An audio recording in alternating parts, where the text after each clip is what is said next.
নমস্কার বন্ধুরা, সবাইকে শখের রান্নাঘরে অনেক অনেক শুভেচ্ছা। আজকে আমি আপনাদের সঙ্গে শেয়ার করতে চলে এসেছি মজাদার চিংড়ি মাছের মালাইকারি। বাইরে বৃষ্টি হচ্ছে আর সাথে আমি আপনাদের সঙ্গে এই গরম গরম চিংড়ি মাছের মালাইকারি নিয়ে হাজির হয়েছি।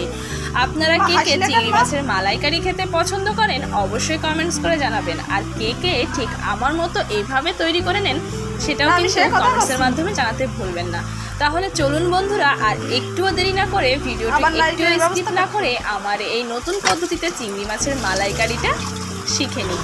এর জন্য আমি প্রথমে বেশ কিছু পরিমাণ চিংড়ি মাছ নিয়ে নিয়েছি। এখন চিংড়ি মাছগুলো বেছে নেব, তারপর একটা সুন্দর একটা পেস্ট আমি এখানে তৈরি করে নিচ্ছি। এর জন্য প্রথমে মিক্সিং জার নিয়ে নেব, তার ভিতরে দিয়ে দিব বেশ কিছু পরিমাণ জিরা, দিয়ে দিব এক টুকরো মতো আদা, দিয়ে দিচ্ছি 5-6টা কাঁচামরিচ। ঝালটা আপনারা আপনাদের পছন্দ মতো দিবেন। এখানে এগুলো দিয়ে শুকনো অবস্থায় আমি একটু ঘুরিয়ে নিয়েছি। তারপর এখানে আমি দিয়ে দিব নারকেল কোড়া। এটা কিন্তু আমার ফ্রিজে রাখা থাকে, আপনারা দেখেছেন আমার ভিডিওতে নারকেল সংরক্ষণের ভিডিও। সেই নারকেল সংরক্ষণের ভিডিও দেখে আমি এটা সংরক্ষণ করে রাখি এবং আমার প্রয়োজন মতো এটা বের করে নিয়ে থাকি। নারকেলটা দিয়ে সামান্য জল দিয়ে আমি সুন্দর একটি পেস্ট তৈরি করে নেব।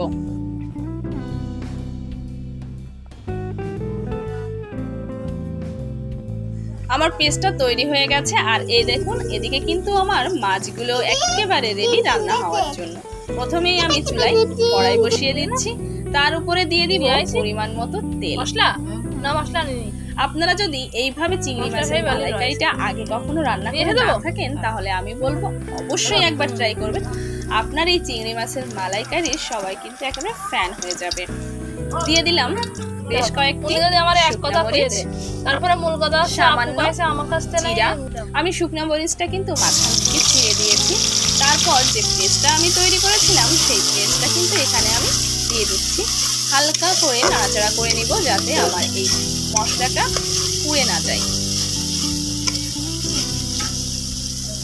দাও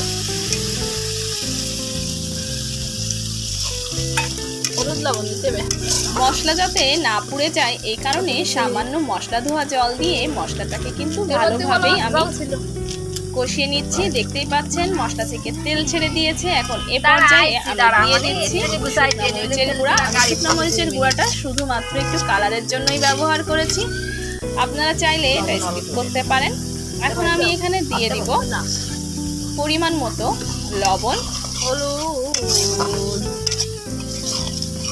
মশলা ধোয়া জল, পরিমাণ মতো হলুদ গুঁড়ো। লবণ ও হলুদ গুঁড়ো দিয়ে ভালোভাবে নাড়াচাড়া করে আমি কিন্তু এখানে মিশিয়ে নিচ্ছি।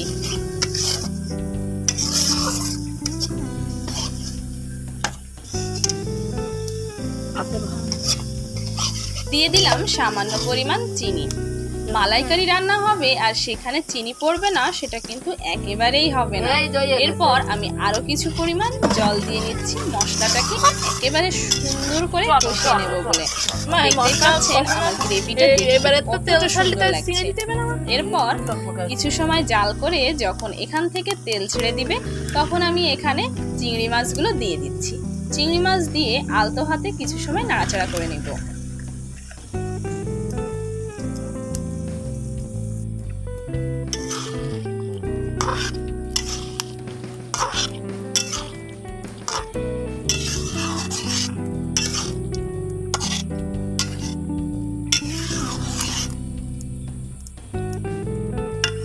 চিংড়ি মাছ দিয়ে নাড়াচাড়া করে নিয়েছি। দেখতেই পাচ্ছেন চিংড়ি মাছের কালার কিন্তু চেঞ্জ হয়ে এসেছে। আর এটা যেহেতু আমি বেশি ঝোল করবো না, কারণ মালাইকারি কিন্তু একদমই ঝোল ভালো লাগে না, আপনারা আপনার পছন্দ মতো করে কিন্তু নামিয়ে নেবেন। আমার মতে কিন্তু আমারটা রেডি হয়ে গেছে, তেলও ছেড়ে দিয়েছে। এখন আমি সুন্দরভাবে এটাকে নামিয়ে নেব। দেখতেই পাচ্ছেন দেখতে ঠিক কতটা লোভনীয় লাগছে, কিন্তু দেখেই জিভে জল চলে আসছে। ঠিক আপনাদের কার কার আমার এই মালাইকারির রেসিপিটা দেখে জিভে জল চলে আসছে কমেন্টস করে জানাতে ভুলবেন না। আর আপনারা কিন্তু আমার ভিডিওগুলোকে প্রচুর পরিমাণে শেয়ার করে দিবেন যাতে আমার ভিডিওগুলো সবাই দেখতে পারে এবং আমি অনেক দূরে এগোতে পারি। এই যে এখন তেল ছেড়ে দেওয়ার পরে আমি আরেকটু কিছু পরিমাণ জল দিয়ে দিচ্ছি। জল দিয়ে তারপরে কিন্তু আমি এটাকে নামিয়ে নেব। জল দিয়ে কিছু সময় আমি এখানে জাল করে নিব। আগে এক সপ্তাহ খাইয়ে গেল ওই আর এক সেমনি খায় না ওর মা আর এই সপ্তাহ খাইয়ে গেছিল সর্দি দা এবার আবার আইস আসছে সে সর্দি দা দাও মা দুয়া ঠেলায় কিছু দেওয়া যাচ্ছে। আমার কিন্তু একেবারে চিংড়ি মাছের মালাইকারি রেডি। এখন নামিয়ে নিচ্ছি। দেখুন আমাকে কতটা নারকেল তো পুরোই লোভনীয় ভালো আর না। আকর্ষণীয় লাগছে দেখতে। ভিডিওটি কেমন লাগলো কমেন্টস করে জানাতে ভুলবেন না। আপনারা যদি এইভাবে মালাইকারি করে থাকেন তাহলে অবশ্যই কমেন্টস করে জানাবেন, আর যদি না করে থাকেন তাহলে আমি বলবো একবার হলেও ঠিক এইভাবে মালাইকারিটা ট্রাই করে দেখবেন। আজকে এ পর্যন্তই। সবাই ভালো থাকবেন, সুস্থ থাকবেন, আর ভবিষ্যতেও আমার সাথেই থাকবেন খুব সহজ এবং ইউনিক রেসিপি দেখার জন্য। আজকে এখানেই বিদায় নিচ্ছি। সকালে ভালো থাকবেন, সুস্থ হাসলে কেন থাকবেন। মা? টাটা।